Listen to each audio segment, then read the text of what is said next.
All right, boys and girls, we are back with another edition of The Big Ben Show. I'm your host, Ben Domenech. You can follow me on X at bdomenech. Follow the show on X and Instagram at Big Ben Show Fox. We appreciate so much your comments and weighing in and sharing of all the different clips that my team has been putting up.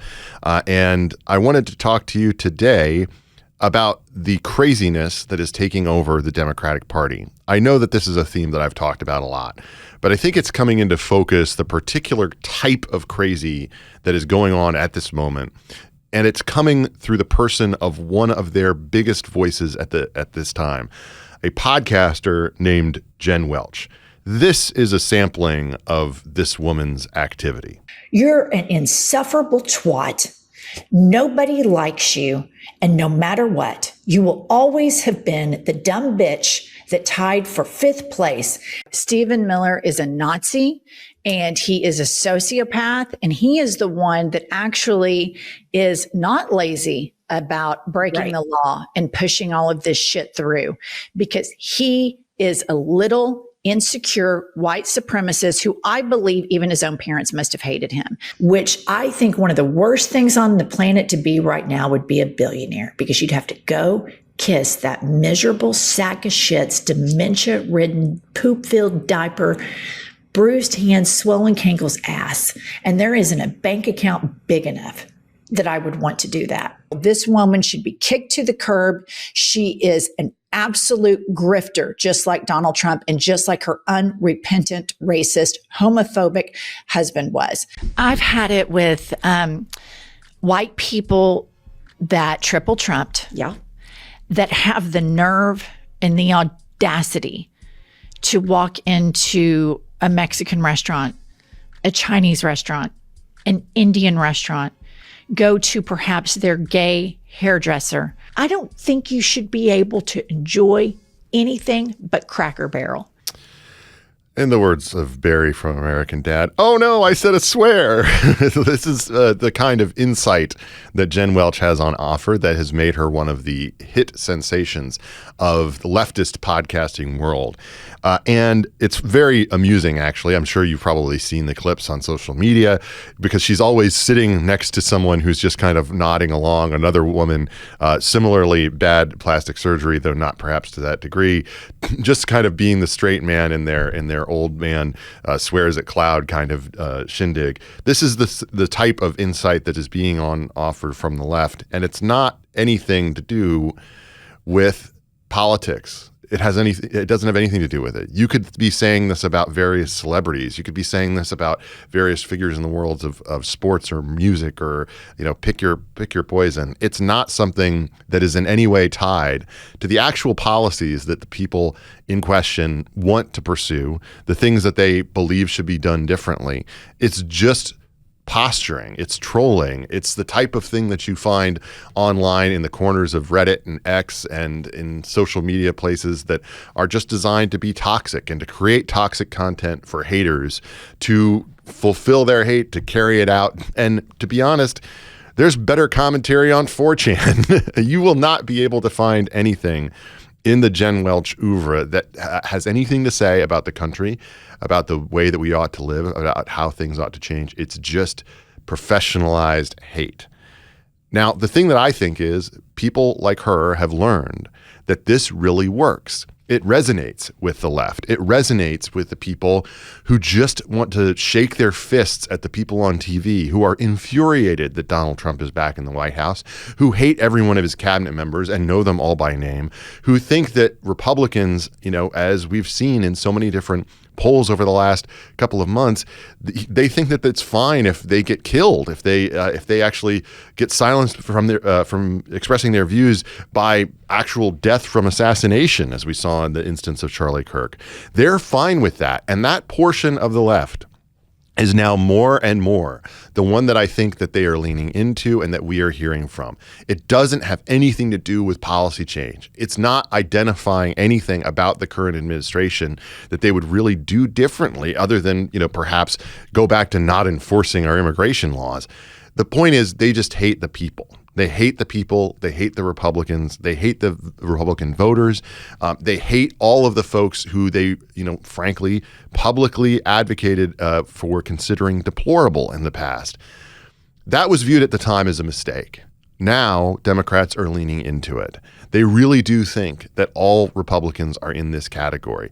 They think that Republicans are fascists, that they're Nazis, and that their children, in the sense of, in the context of the Virginia Attorney General race, he didn't even suffer significantly at the polls for fantasizing about the deaths of Republican children and viewing that as being something that was a positive good because it would lead to change. The problem is that when you embrace this type of thing while you're in the wilderness, as opposed to reconsidering any areas of policy, trying to figure out how to offer an agenda that actually meets people where they are, then what you can do is just invoke things like the word affordability without ever really describing what you would be doing differently. In the context of the current moment, the Democrats on Capitol Hill are saying that about just trying to keep these subsidies flowing that are designed to be a patch, a Band-Aid over their own areas of policy that have driven up healthcare costs for all Americans in recent years. That's something that they get away with because there is no demand from the media or from their supporters to actually have something that meets Americans where they are. They can get away with just hating Republicans, hating everyone who doesn't agree with their side. And that's how you end up with candidates who don't actually have to espouse any particular views in order to advance their cause. Listen to this from the newest hot thing within the context of the Democratic conversation for taking back offices on Capitol Hill, Jasmine Crockett. Well, I'm done with politics as usual. I'm done with going along to get along, and it gets us nowhere. I'm done watching rural hospitals and public schools close their doors. I'm done watching parents be afraid to send their kids to school or the mall or the movies because Republicans have flooded our streets with guns. I'm done with the senators sitting around doing nothing while Trump takes your hard-earned money, skims your Social Security, slashes Medicare, and gives tax breaks to billionaires. I'm done. I'm done watching the American dream on life support while Trump tries to pull the plug. The gloves have been off, and now I'm jumping into the ring. I'm asking for your support to be the next United States Senator from the greatest state of Texas. Jasmine Crockett has become famous in the past couple of years as a voice on Capitol Hill, not because of anything that she's actually done, not because of any policy that she supports, not because of the legislative leadership that she's had, not because of anything that she's doing that would imply that she could be a senator who had a significant role in shaping the future of policy in America, which is what your job really is, to represent the interests of your people. Unfortunately for us, we now live in a point where there's really very little difference between the Jen Welches of the world and the Jasmine Crockett's of the world, who go viral for their getting into squabbles and catfights with other members of Congress, for insulting the way that her fellow female members look, for going after them on a personal level, and for insulting them in ways that, quite frankly, appeal to all the different people who just want to see hate. They just want to see hate for everyone around you. And yet these same people will stand up there and say, well, we have a problem with civility, and we have a problem with civic engagement. We have the problem with people not talking to each other anymore.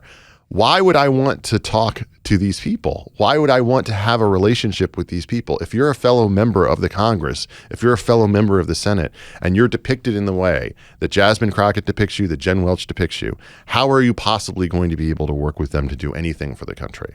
And so when I hear all these people who say, it's a real shame that we don't have old school Republicans when they could get along across, party lines and things like that, who's really pushing the envelope when it comes to ending that conversation? I think it's entirely on the crazy Democratic left. I'm Ben Domenech. You're listening to another edition of The Big Ben Show. Follow us on Instagram and X at Big Ben Show Fox. We'll be back with more right after this. I'd like to welcome back to The Big Ben Show Miranda Devine. You can follow her on X at Miranda Devine.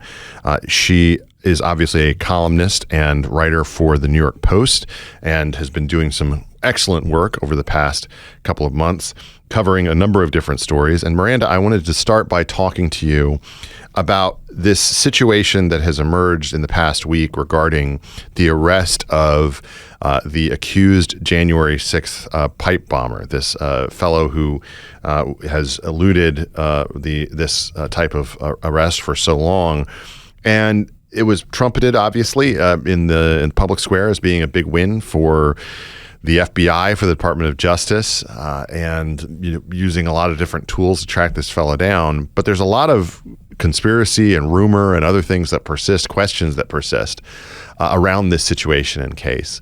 What are your thoughts overall on the situation as it stands? Look, Ben, thanks for having me on. I think overall of this is just a basic distrust of government and government institutions for very good reason. And so that breeds a lot of, conspiracy theory and rumor. But this particular case has been so peculiar from the beginning. You had the FBI during Joe Biden's administration under Christopher Wray was extremely zealous and very efficient and competent at tracking down 1,500 Trump supporters who were anywhere near the vicinity of the Capitol on January 6th of 2021 when that Capitol riot happened. And they were prosecuted brutally for, everything, including trespassing. So there was no problem there. We constantly were told that this was the biggest FBI investigation in history, which always was strange because it certainly wasn't the biggest crime in history. But that was all the resources that went to the January 6th investigation. And forgotten in all of that was the pipe bomber, which could have been 2 pipe bombs laid within half a mile of Capitol Hill outside the RNC and DNC headquarters, and could have been a tragedy. A lot of people could have been killed. And there was initially a lot of FBI resources put into that. And when you look at there was a congressional inquiry run by Representative Loudermilk and Thomas Massey, and they really looked at all the evidence many years later of what the FBI had found and why on earth they hadn't been able to, find the culprit. Considering they had all this cell phone information, all the video footage, which is exactly what they used to track down the 1,500 Trump supporters. And lo and behold, 8 months, 9 months, 10 months into the Trump administration, the FBI, without any further investigation, without a single new piece of evidence, has just looked at the books and found there in the FBI files is all the evidence that's needed to find this suspect, Brian Cole Jr., and, arrest him. And if you look at the arraignment documents from court on Friday, they found the telltale cell phone pings, 7 of them, in April of 2021. So that's how long, almost 5 years, that's how long the FBI has had this person in their eyesight. And as far as we know, he was never even questioned or surveilled. And there is footage of him or whoever this person is, the suspect in a grey hoodie and a COVID mask, moving around that area that night, planting the bombs, sitting down on benches, and most importantly, on the phone constantly using the phone, making phone calls, looking at the phone, etc., which accounts for those 7 cell phone pings that were produced by the cell phone carriers to the FBI. Why they didn't follow up from that is just unknown. I mean, they went and tracked down every single 9-volt battery that had been sold, in the DC area within the last year or 2 years or something, and every end cap that could have been put on the pipe bomb, every kitchen timer, etc. But they didn't do the basics that they were doing to round up the J6 grandmas. It just doesn't look real. The testimony that Christopher Wray offered in front of Congress, or what he established, was that the data related to that cell phone log had been corrupted, or that they hadn't gotten a usable version of it. And then I believe it was the Massey Committee you mentioned, it might have been somebody else, followed up basically with the phone companies, and they said, no, we never were even asked about this, it seems like. How does something like that happen? Is this something where the Congress should call Christopher Wray back to basically ask him, what were you even talking about? Because that to me seems to be a pretty major element of this. Maybe the explanation is basic incompetence. Maybe he was told something that wasn't true.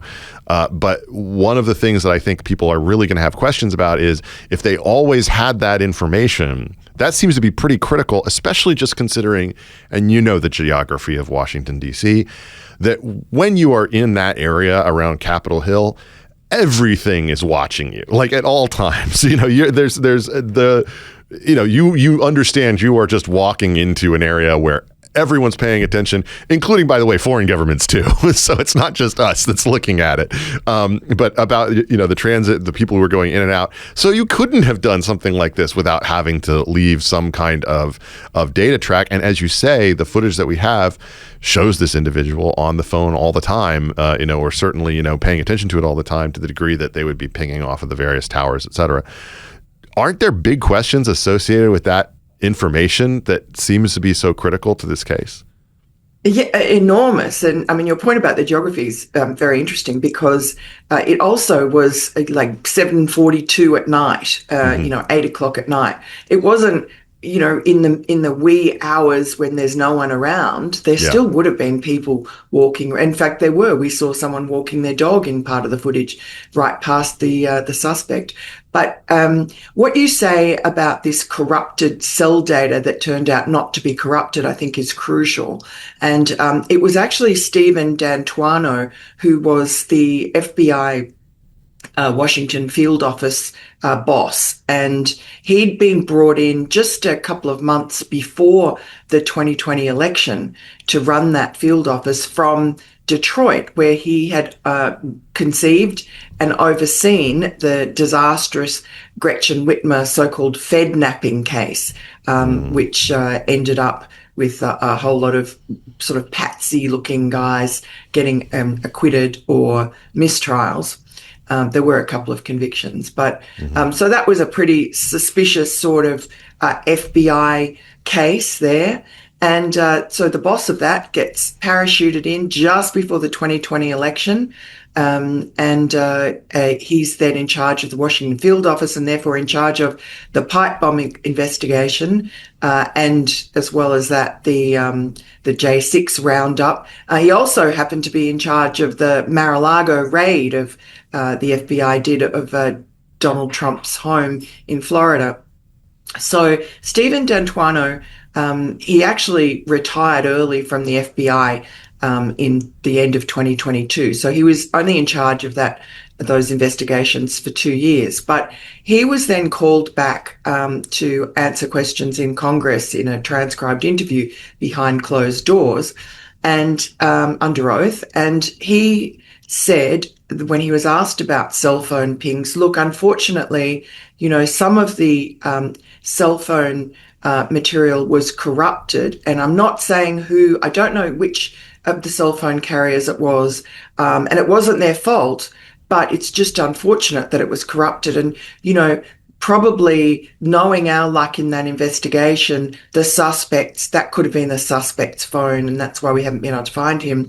And he also made some curious comments before he answered the question, which he said, well, we don't know if that was a real phone that the suspect was carrying around. Like sometimes he said, I can be in a meeting and I will pretend I've got a phone call and put the phone to my ear and walk out.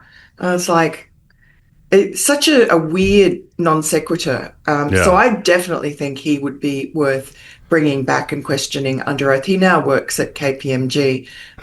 One just in fairness, one point I'd like to mention about him, because he has been demonized a lot, and I don't know whether it's fair or not, but I will point out that with the Mar-a-Lago investigation, he pushed back very heavily against Jay Bratt and the very aggressive DOJ prosecutors who wanted to just go in guns blazing and raid Mar-a-Lago. And he thought that was unnecessary. The FBI was at that point talking to Trump's lawyers. This is about the classified documents, retrieving them. He thought that they could achieve that in a very simple way. And he was concerned that it would look political and that it would be damaging to the FBI's image, which of course it was. And he also questioned Jay Bratt's political leanings because he was a Democrat donor. So all of that, is important to understand the full picture of this guy, who I would say probably resigned in part because of the politicization, I think, which forced a lot of good people out as well as probably some bad people. Mm-hmm. I do want to get to your recent reporting about the state of the FBI and the DOJ. But before I do, just one last question on the pipe bomber. Just looking at the case as it stands, this is a very odd individual. The commentary from neighbors, et cetera, is indicative of that. Does he fit the profile from your perspective of the kind of person who would have done this? I'm not asking you to be psychic, but just I want Miranda Devine's opinion about it.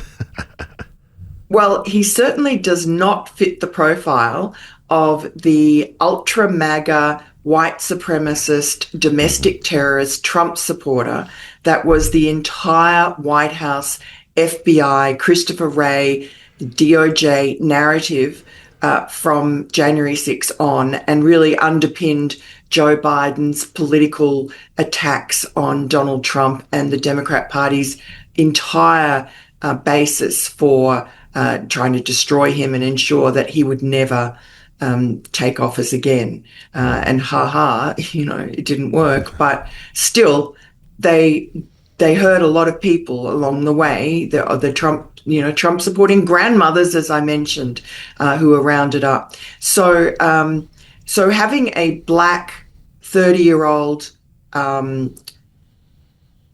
male who lives in his mother's house in a sort of fairly wealthy part of Virginia, suburb of Virginia, or middle class, and who is described by family members as being borderline autistic, slow, with the sort of mentality of a 16-year-old, and who liked to walk around with chihuahuas, and he loved My Little Pony. This is not, a criminal mastermind who manages to evade the FBI for 5 years.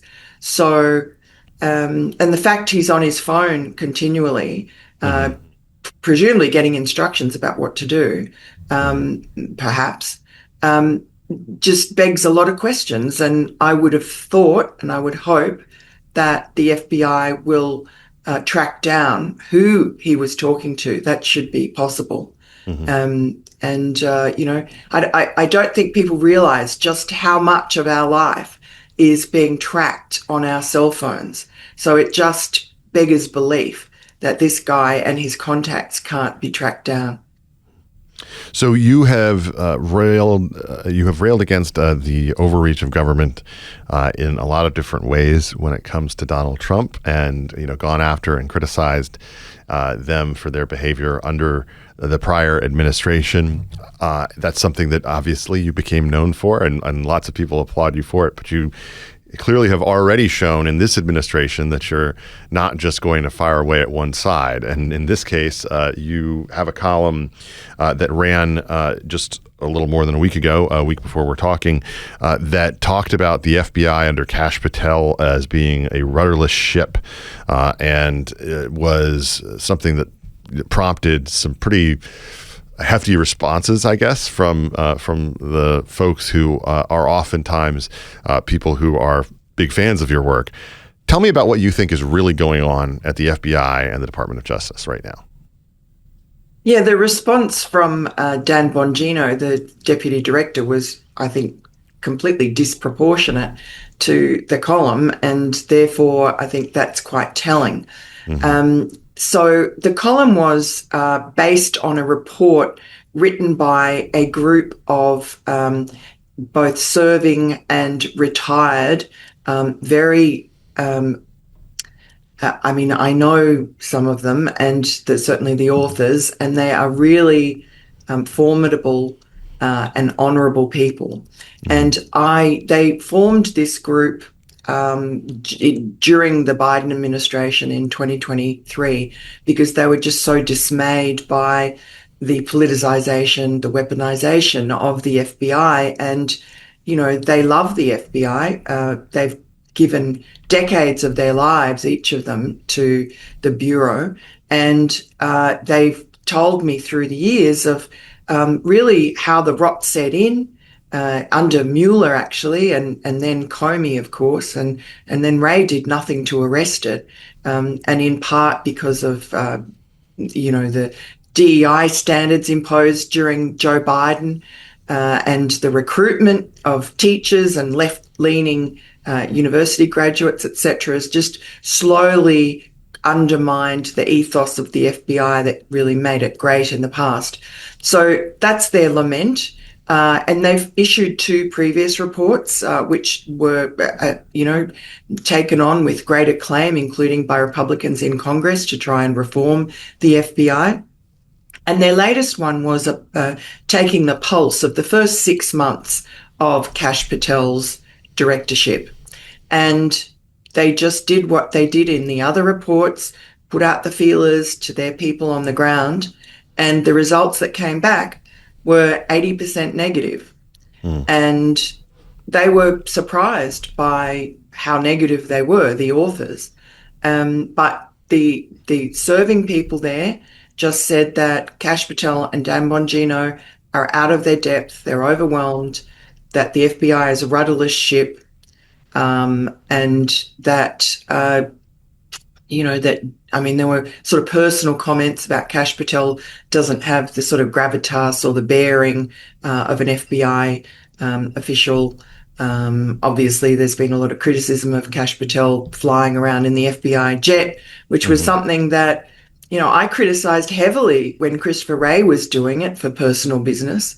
And Kash Patel is doing it just as much, even though he says he does it less. And he has saved a little bit of money by not flying out of DCA, but he's still not flying out of Manassas, which is where the FBI jet is located. So it still has to fly closer to FBI headquarters.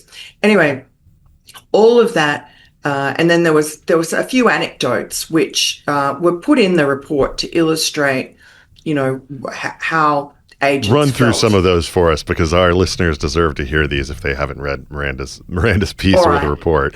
They're pretty eye-catching. They are. And look, unfortunately, the column came out and everyone focused on this one thing which has been called Jacket Gate, and then said, the whole report's trivial, but it's not. But anyway, it's the most eye-catching. So Jacket Gate is a story about how the day after Charlie Kirk was assassinated, FBI Director Kash Patel flies into Provo, Utah on the FBI jet. And according to the sources in this report, he refused to get off the jet until someone brought him a raid jacket, an FBI raid jacket in size medium. And so there was great consternation on the ground because the FBI agents there at the airport, they were all large or extra large. They had to root around, ask everyone, medium. So they finally get a medium from a woman. So a woman FBI agent donates her or, lends her coat jacket to Kash Patel. It gets rushed out to the plane. And then Kash Patel inspects the jacket and realizes it has no, those fancy patches that go on the upper arms on the Velcro. And so then he says, no, he won't get off the plane until, according to the sources, he denies this, but according to the sources, then, he wanted patches. So some SWAT team guys pulled the patches off their jackets and sent them to the plane. And so then he alights from the plane and does a press conference in the FBI jacket, and which I'm told he never gave back. That's a new piece of information. So, and this was after yelling at the head of the FBI Salt Lake City field office for perceived blunders, which were not really, they don't regard as blunders, just the normal early stages.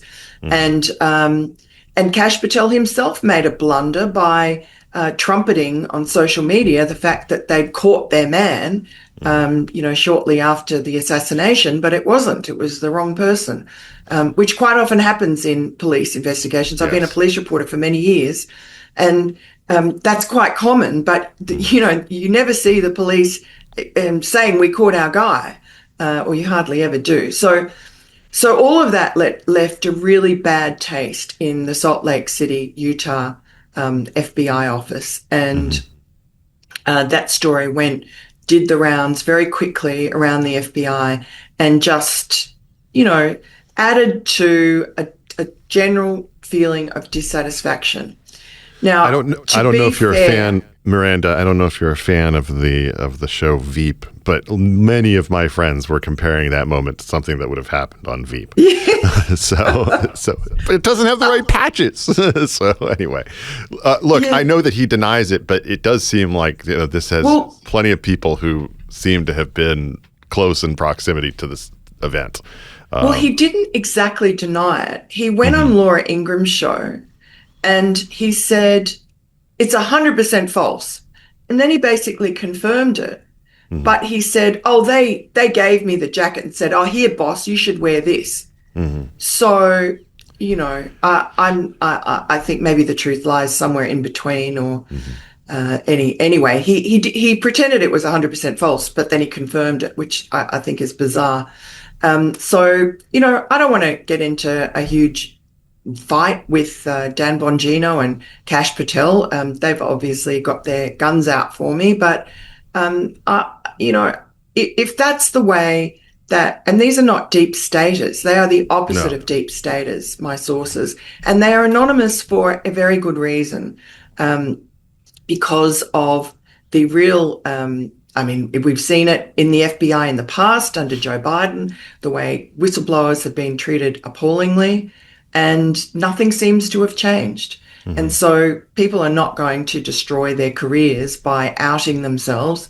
24 sources and sub-sources in that report. It's written like a proper FBI report. It's very thoroughly investigated. Everyone in it has been thoroughly vetted. I trust implicitly the people who put it together. And so, let the chips fall where they may. It wasn't meant to be a hatchet job. It was meant to be, like the others, a sort of a message. They hoped in the report they wrote that they hoped that the director and the deputy director would take these criticisms on board to help them sort of steer the ship. That's all these people want. They want the FBI to prosper and be reformed. And maybe that is happening. I don't know. We're told. Dan Bongino put out a tweet a few days later outlining all the reforms that they've made, which sound pretty good. But that was the first time we'd seen any of that. And there is some good news, to be fair, again, in the report. The DEI woke stuff's been disbanded, which has been embraced by all the people there, or who contributed to the report, because it's, apart from anything, the administrative burden has been cut dramatically because of that. And they're happy about the fact that they've been pushed out into the field now, and doing, they're focusing on counterterrorism and criminal investigation instead of, political garbage that was happening under Christopher Wray.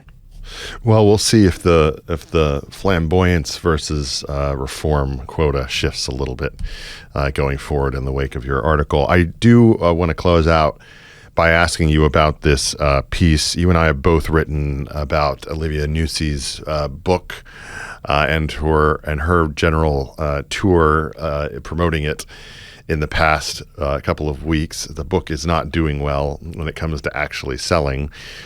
You had a a pretty pointed take, one that I think comes more from a female journalist, particularly one who wants to be taken seriously in a world that sometimes does not do so to female journalists as well as it should. What do you think of the path that she has cut to this point, and what kind of lessons would you take from it for young female journalists who are getting into the industry about what not to do? Well, first off, I think don't sleep with the political candidates that you are covering. That's a pretty good that's rule item one. I think if you don't mix business with pleasure, that you'll do okay. And also, when you tell, I know someone in particular who talked to Olivia Nuzzi off the record, and then everything that was said off the record went into the story.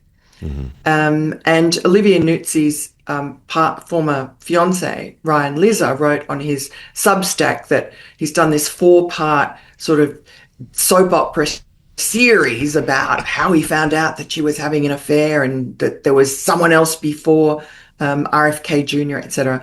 And he's catapulted up to the top of Substack's ratings from being nowhere as a result. So he's cashed in pretty well. But he says in one case that he had been involved in an interview that Nuzzi had done with somebody and then saw all the off-the-record quotes got into the story. And he asked her, how did you do that? How did you get him to agree? And she said, oh, I just Michael Wolffed it. Now, anyone who knows about Michael Wolff's books, best-selling books that got him, one of them got him a house in the Hamptons, he just verbals people, makes stuff up, outright lies. So they're, entertainingly written faction, I guess you'd call it, fact and fiction mixed together. Yeah. And that's not journalism. And certainly, no media outlet that calls itself a journalistic outfit that supposedly hires journalists should be entertaining someone with those kinds of ethics or lack of ethics. And it's not new journalism. It's just not journalism. And, I kind of feel sorry for her because her career as a journalist is over. She's a laughingstock. But my sympathy for her is tempered enormously by the fact that she went after someone else's husband. She went after Cheryl Hines' husband. And, everybody knows that the Kennedy boys have a problem with their zipper. It's pretty obvious that Bobby Kennedy Jr. was not going to be a difficult conquest. But everyone also knew that he was married to Cheryl Hines and she had stuck by him even though he joined MAGA. She'd followed him, even though she's from the liberal side of politics, and she was loyal to him. And this so-called journalist, decided she didn't care. She was going to have an affair of whatever description it was with another woman's husband. So I think there is a special place in hell for women who do that. And of course, Bobby Kennedy, you need say no more. I mean, character is destiny. He is what he is. And it's, his reputation is not good. Whenever I hear the Michael Wolff used as a verb, whenever I hear that, I always think of the scene with Owen Wilson in Royal Tenenbaums, where he says, "Everyone knows Custer died at Little Bighorn. What my book presupposes is, what if he didn't?" and that's basically every Michael Wolff book, which is a good way to sell books, but not a good way to get to the truth.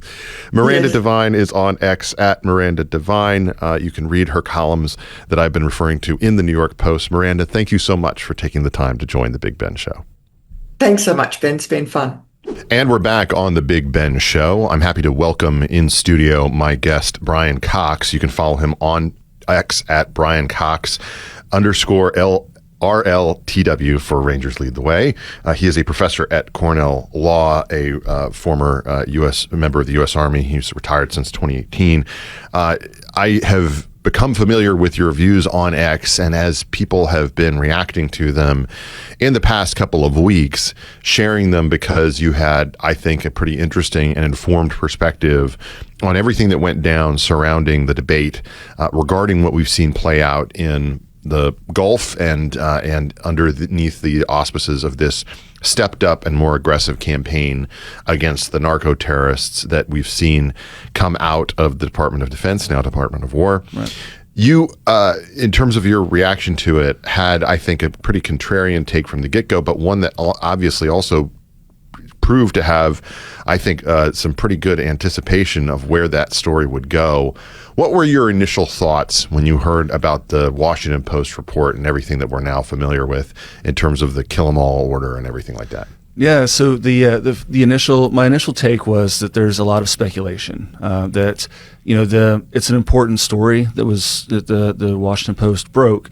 They had anonymous sources who were trying to put an audience in the room for these decisions, especially the first decision to attack the very first narco trafficker boat, and so it was a good story to read, but it just left so many gaps, and so because there was so much speculation, it was really difficult to draw really concrete determinations on whether the initial strike was lawful, whether subsequent strikes were lawful, and just because there was so much unknown, I really wanted to point that out and say, listen, there's more to come here, and this is not really enough to base hard legal determinations on.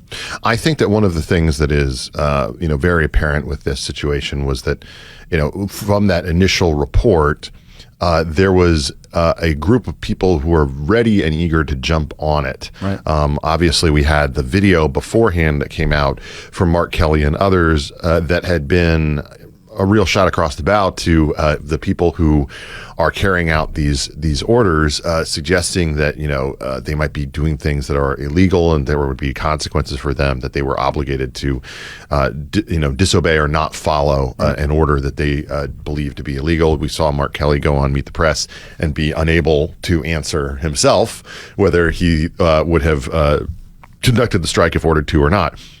One thing that I do think, though, that became clear after we had the additional reporting from the New York Times, after we had the additional reporting from ABC and the Wall Street Journal and others, is that this story is more complicated than that, and that there's a lot more nuance to go around, and that the definitive one that the Washington Post ran with, as Britt Hume said, it was an exclusive report and it remained exclusive for a reason. What was your take after you had that second round, third round of information flow in about the way that this strike was undertaken? It's the information that's coming out now is really starting to fill in the blanks, and of course we're still getting anonymous sources reporting on the briefings that various military members have given behind closed doors to Congress, and so there is still the element of uncertainty regarding exactly what happened.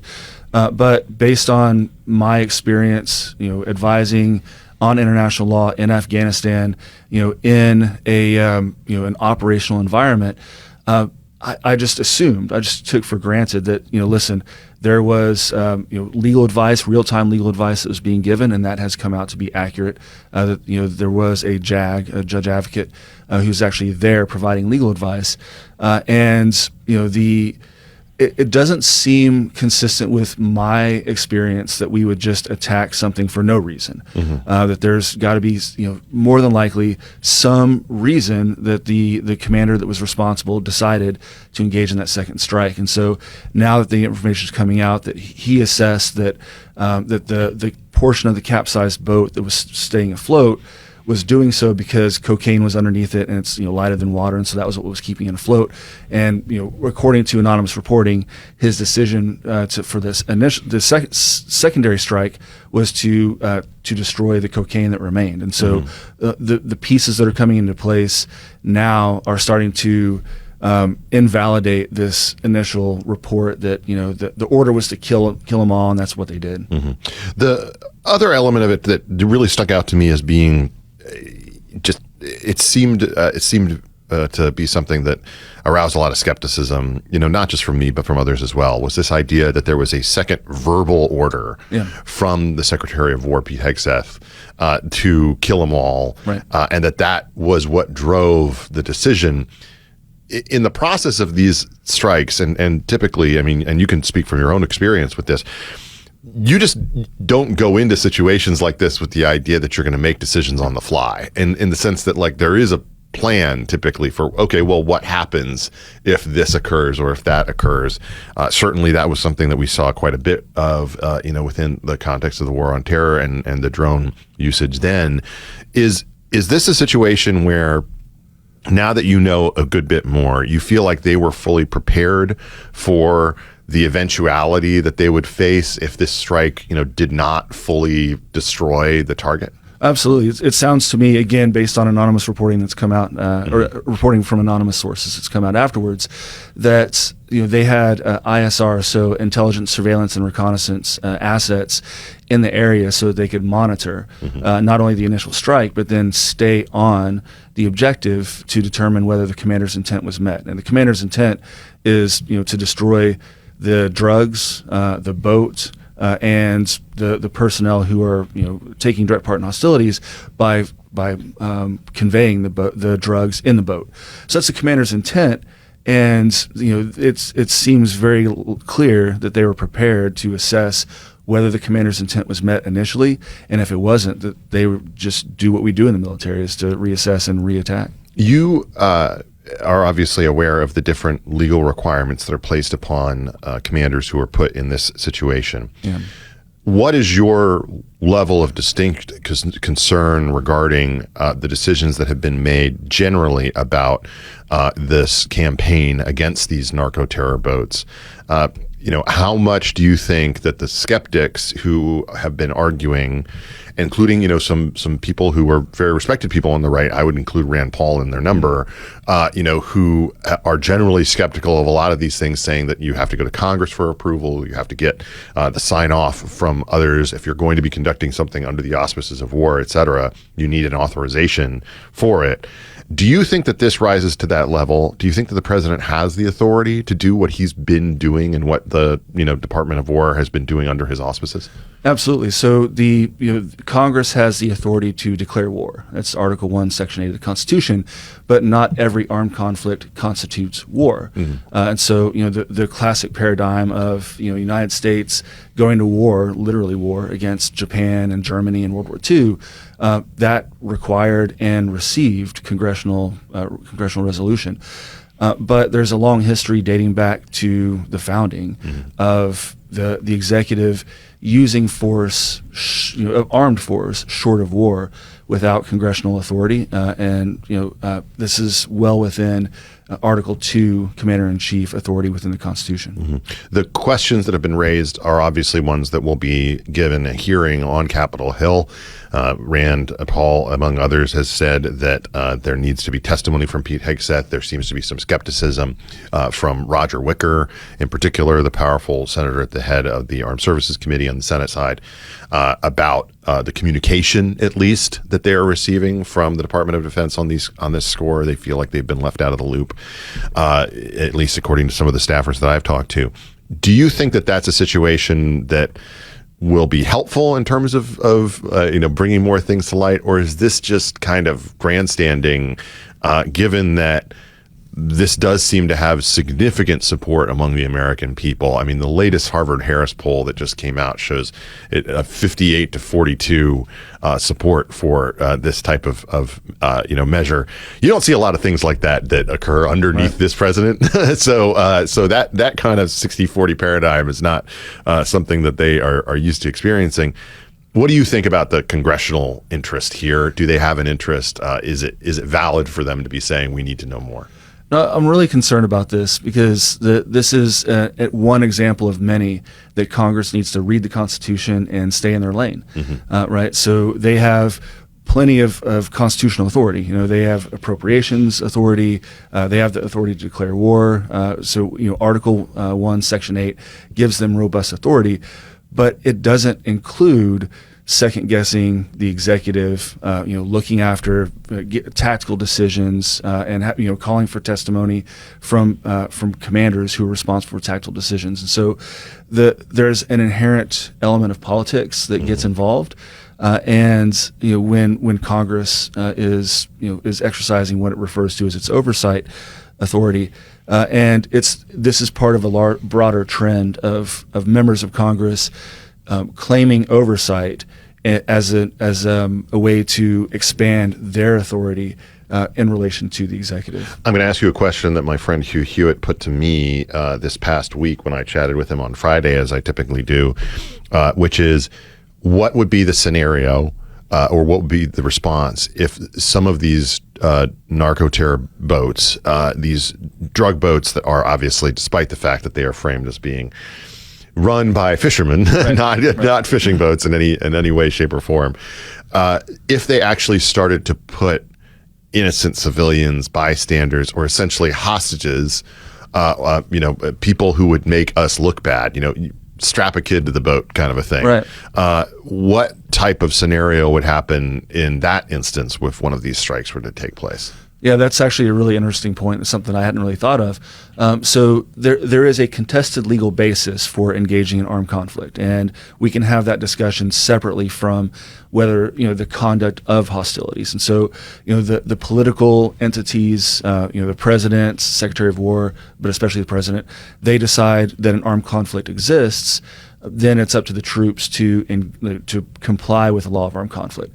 So the law of armed conflict rule there would be proportionality, and the commander who is involved would have to assess, would have to look at the anticipated incidental harm, so the collateral damage, and then the expected concrete and direct military gain to be had from engaging in the strike. And if the expected incidental harm is clearly excessive in relation to the concrete and direct military advantage, then the commander would have to, pursuant to the law of armed conflict, refrain from engaging in that strike. Why do you think, other than the obvious, which is, of course, that it's Donald Trump and so everything gets more crazy attention, why do you think that there was so much less backlash about the completely, baseless decision that the Biden administration made in the aftermath of the Afghanistan withdrawal to drone a vehicle that it turned out had nothing to do with what they were initially announcing it did?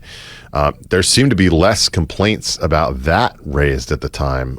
Certainly, I don't recall them, and none of the people involved in this current discussion talking about the different 6 members of that video team, none of them really seem to have. There's no record of them coming forward to have criticized the administration during that time, for anything other than just the factual mistake in terms of intelligence. Why do you think that basically was allowed to skate by when this has created so much consternation? I mean, I do think that there's a political element to both. Yeah. The Kabul drone strike, as it's often referred to there at near the end of the withdrawal, that was also a tactical decision that was made by a commander at the time, just like the second strike on this boat in the Caribbean. And so both of these involve a inherently tactical decision to engage in a strike, and the apparent difference, the clear difference, is one of them was with President Biden in office, and one of them is with President Trump in office. And so this is a political vehicle, if you will, to generate criticism that can be directed through the military up to the senior political leadership. And I don't know that there was necessarily appetite to do that, certainly on the left, at the time for the Kabul drone strike.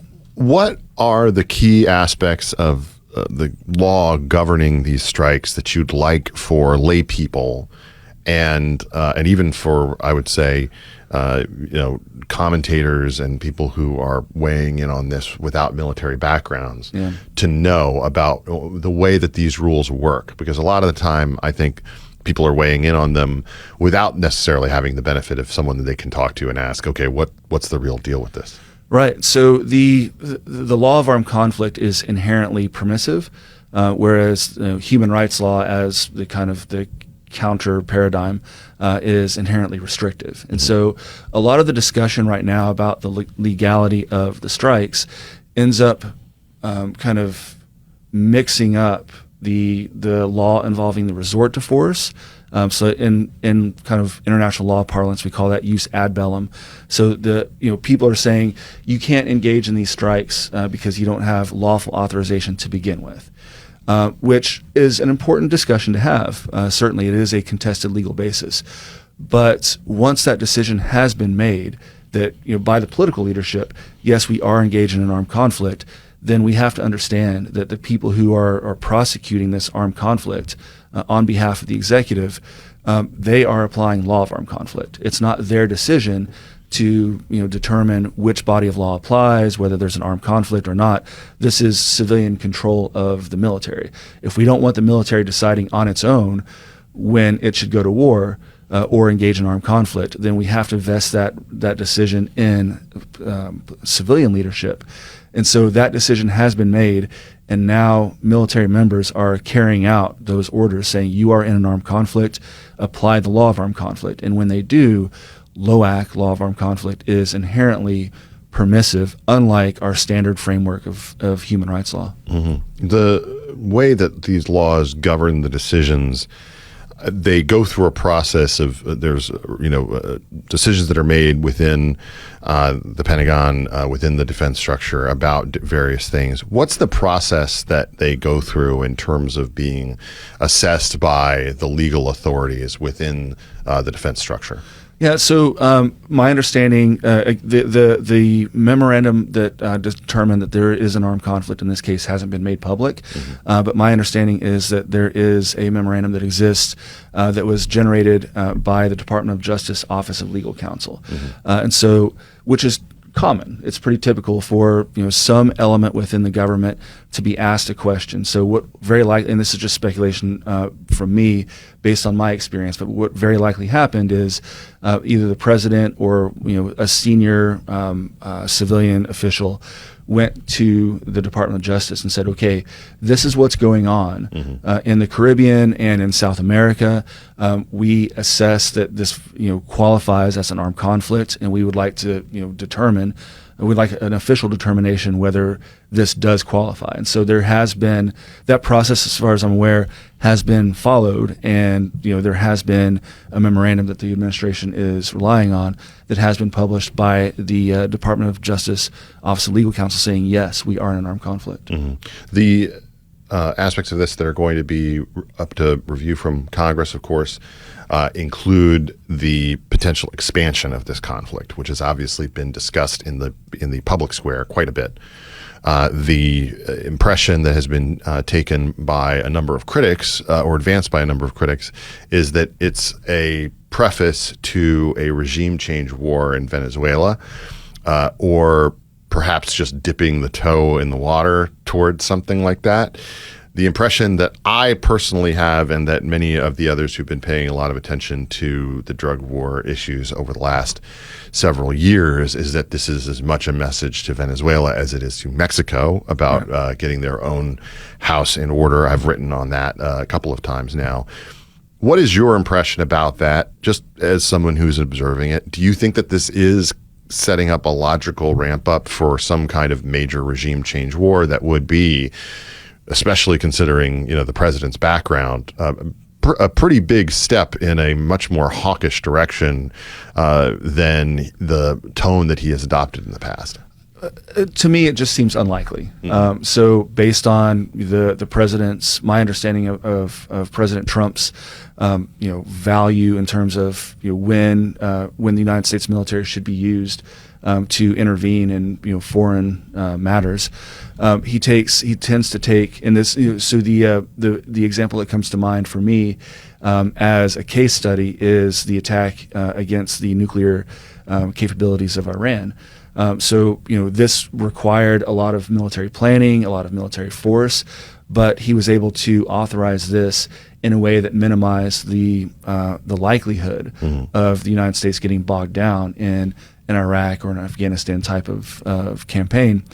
And I see the prospect of a regime change war in Venezuela to be something similar to Iraq or Afghanistan. It just doesn't seem to me that's something that the president would have an appetite for. I share your skepticism. The other aspect of this that I think people are underestimating a bit is that the president is, it seems like the president is very much focused on the idea of focusing on our own hemisphere and prioritizing the issues that are close to home. I don't think that Americans have a particular appetite to start seeing boots on the ground in Venezuela, which it seems to me would be required as part of any kind of effective campaign. Do you believe that, just as someone who's observing this and paying attention to the issue, that what is being done in the Gulf of America in these international waters is something that advances that hemispheric control goal and is part of sending a message along those lines? The administration recently published a national defense strategy that reinvigorates the Monroe Doctrine, and I see the boat strikes and the controversy about this have been going on before the national defense policy strategy has been published. But it all makes sense that that the administration is wants to readopt and reinvigorate the Monroe Doctrine to focus on our hemisphere, the Western Hemisphere, and this is a way to exercise an assertive role in foreign relations here in this hemisphere. There are going to be some major questions, I think, directed and continue to be directed today to the people who participated, including, Senator Kelly, Senator Slotkin, and the others in that video. What do you believe is the right message for people to take away from this about the decisions that members of the armed forces have to make on a regular, sometimes daily basis, depending on what kind of role they have, about the lawfulness of the orders that they are being given? Right. So this is not an innocuous, innocent messaging campaign, just to remind our troops that they have an obligation to only follow lawful orders. We know that. Yeah. Speaking of someone who spent 22 years in the military, so I'm no longer in, but as a soldier, I know that my obligation is to obey only lawful orders. So pursuant to the Uniform Code of Military Justice, particularly Article 92, all troops have a duty to obey lawful orders, and they can not obey manifestly unlawful orders. But again, it's not up to at the troop level, at the tactical level, to determine we are in the United States is in an armed conflict, and you are applying law of armed conflict. That is a political, civilian, strategic level decision, and we at the tactical level, operational tactical level, we are told you are in an armed conflict, so obey lawful orders, which is engage in these strikes, but comply with law of armed conflict while you're doing it. The one aspect of this that seems recurring to me is that there are a lot of people, particularly on the left in this country, who would like to see a military that is more resistant to Donald Trump in every aspect, that basically defies him. Personally, I find that to be the height of just rejecting everything that America's system is about, in the sense that civilians have to be in charge. Elections have to matter. They have to be the decision makers. We elect a commander in chief. I don't care whether it's Barack Obama, Donald Trump, or Joe Biden. Exactly. It is a person who has to make that decision, who is elected by the people, and we should not be in the business of advocating for some kind of quote unquote noble general who just rejects what the president tells him to do. How did we get to a point where the left, which typically likes to position itself as being anti-authoritarian, historically, and anti, military authority in particular. I mean, especially culturally, you see so many elements of that. Why do they basically want somebody who's going to go Colonel Kurtz on the Trump administration to such a degree? I would have thought that they would learn from this by now, that that's just not a solution. Yeah, it's an attempt to subvert command authority. Yeah. They're not happy with who is in office right now, and so it's hard to ignore the political dynamic that's at play here. That there wasn't an argument on the left that troops should refused to follow President Obama's orders when he was engaged in drone strikes, throughout, especially in the Middle East, and that was a novel development at the time. And so, I would expect that if they're concerned, if the left is concerned about strikes on narco trafficker boats in the Caribbean, that they would also, the lawfulness of those, that they would also have been criticizing the decision by Obama to engage in drone strikes in the Middle East, and that just didn't happen. And so this is really there is a political dynamic at play, and this is just one vehicle to generate criticism of the current administration. I'm reminded there's an old Bill Kristol tweet from in the yore of Twitter where he was talking about preferring the people at Langley and the Pentagon to Donald Trump, and I responded to him at the time, I prefer the elected to the unelected. That is just a rule that I think every American should support as key to the persistence of the American idea. We can't allow for that type of breakaway from the command structure. That's right. I mean, you don't have to support the current commander-in-chief, whoever it is. Yeah. You don't have to support this person, whether it's Donald Trump or Joe Biden or Barack Obama, whoever. You don't have to support them, but they have been elected. And they have, pursuant to the Constitution, they have Article 2 Commander-in-Chief authority, regardless of whether you support them or not. Yep, and I will be back here arguing that under President Jasmine Crockett, I'm sure, as long as she allows me to have a show. Right. Brian Cox is on X at Brian Cox _RLTW for Rangers Lead the Way. He is a professor at Cornell Law. Thank you so much for taking the time to join the Big Ben Show today. Absolutely. Thanks for having me. It's been great. Today's grab bag on The Big Ben Show is brought to you by Netflix. We're not evil. We just want to own every aspect of media. Netflix's attempt to buy Warner Brothers Discovery over the past week has riled all sorts of people across the industry in Hollywood and in Washington as well, where Netflix is viewed as being perhaps the most liberal option in terms of a purchaser for the vast Warner Brothers library and for HBO and everything else that comes with that.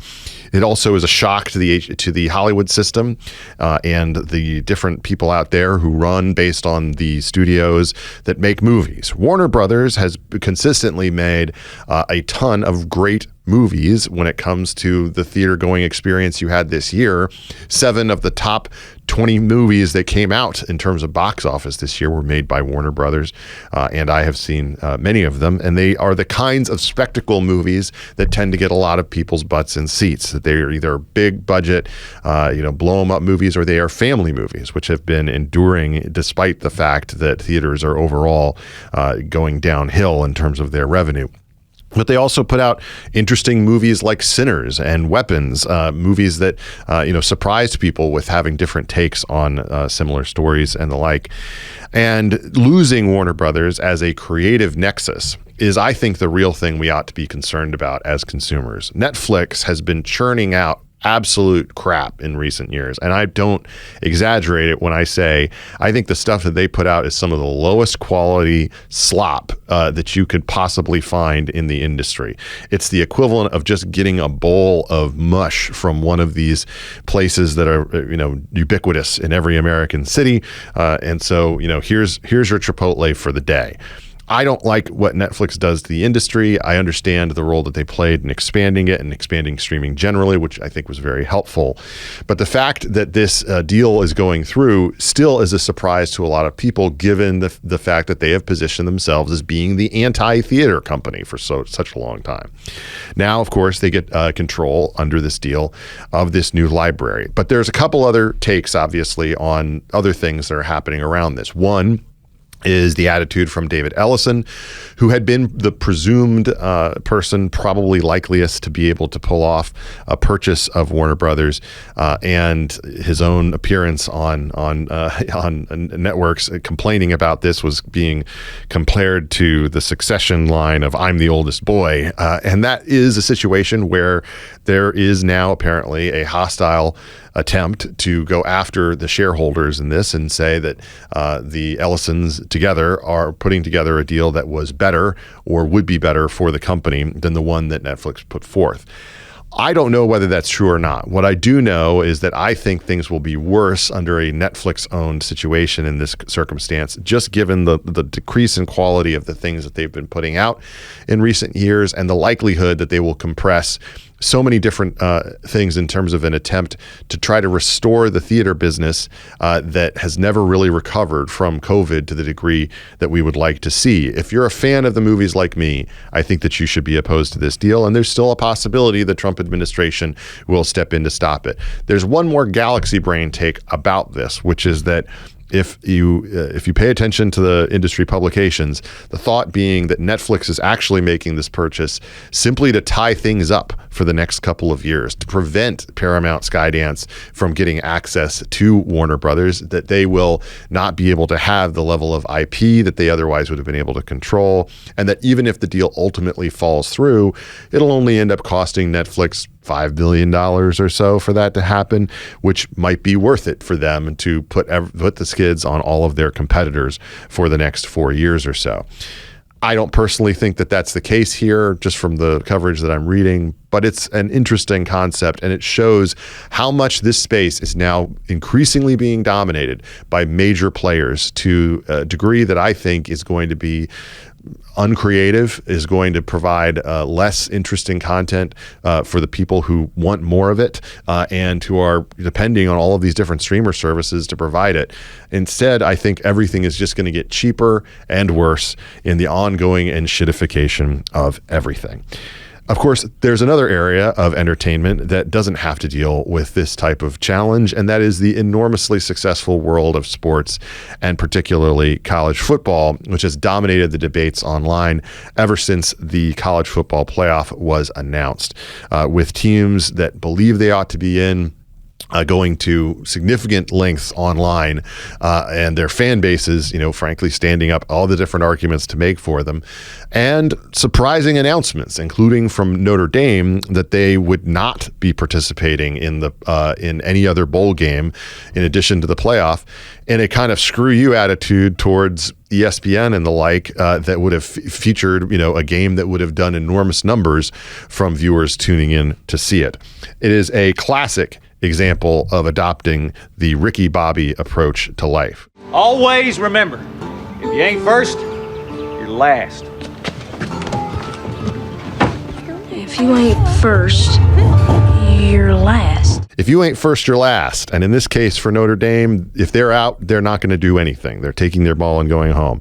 Now, Notre Dame haters can look at that situation and say, this is one where obviously Miami deserved to be in ahead of them and that kind of thing. But Notre Dame bristles at the idea that they should even be compared to Miami, given their schedules over the past year. Here is Pete Bavacqua, the AD of Notre Dame, talking to Dan Patrick. What role did the ACC play in any of this, in your opinion? Well, I would tell you, again, I have tremendous respect for Miami. Great team, great school. Their athletic director, Dan Radakovich, is a good friend, and all the teams in the ACC, great, wonderful universities. We have no gripes about any of the schools in the ACC, but we were mystified by the actions of the conference to attack, their biggest really business partner in football and a member of their conference in 24 of our other sports. And I would tell you, Dan, I wouldn't be honest with you if I didn't say that they have certainly done permanent damage to the relationship between the conference and Notre Dame. What do you mean?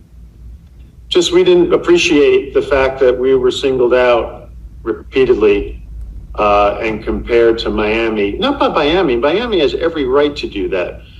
But it raised a lot of eyebrows here that the conference was taking shots at us. And that's just not something we chose to do. We wouldn't choose to do that in the future, and people might disagree with us. Of course, you're going to be compared to Miami. That's just the way that this is going to go. It can take on ridiculous degrees, but let's keep our eyes open about this. I did see a comment from Rich Eisen that I thought was amusing, that the argument for Ohio State not slipping after the loss to Indiana is that they actually should stay where they are because they have a higher quality loss. This is the absurdity that we're living with in college football, and it's only going to be solved, I think, by expanding the playoff playoff and actually having schedules that align more closely together. We can't have this situation where we're debating about the quality of these teams that are playing on a much lower level, no offense to JMU and Tulane, than these upper crust teams and, frankly, in the NIL era, people who are competing on a completely different scale with a completely different type of athlete than what we've seen in the past. Of course, what the college football playoff gods are hoping for in this instance is that one of these smaller schools, one of these smaller programs will pull off an upset, an amazing one, the kind of thing that we see all the time in college basketball and March Madness and that are particularly exciting to watch. But football is a different game, and the degree to which the NIL has only made these big powers bigger, more powerful, and effectively NFL quality schools in terms of their program is to such a degree that I think that that's a pretty lofty goal. We really need to have more alignment here and to have the kind of playoff that actually includes teams that can play on the same level. And that's something I think we're just not going to get yet. It's going to continue to evolve, but all the players involved need to address this, because this is going to only become continually frustrating for fan bases across the country. You've been listening to another edition of The Big Ben Show. Thank you, as always, for tuning in. You can follow us on X and on Instagram at Big Ben Show Fox. I hope you'll leave a comment about your thoughts on the college football playoff, who you think belonged in, whether you're a fan of BYU or Vandy or one of the other folks who got left out, and what you think needs to happen in order to right the ship in that space. We'll be back next week with more to dive back into the fray.